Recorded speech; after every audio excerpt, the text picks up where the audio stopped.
Nagawa ako ng ubi custard cake. Kunin ko lang. Sana nag-set na. Tapos moment of truth tayo ngayon.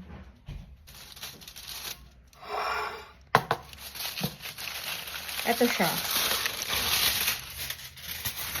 Alam niyo yun yung may yema. Ay, yema tuloy.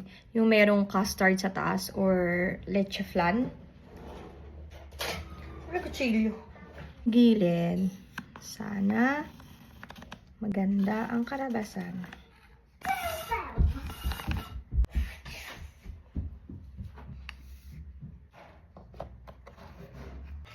Sama ko pala to.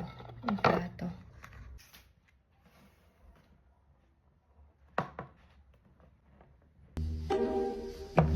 Wait. Parang hindi yata pantay.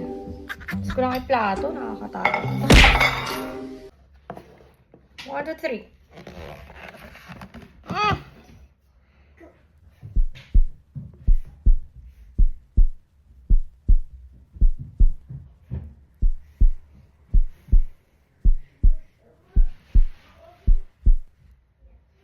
Guys, nakikita nyo ba yan?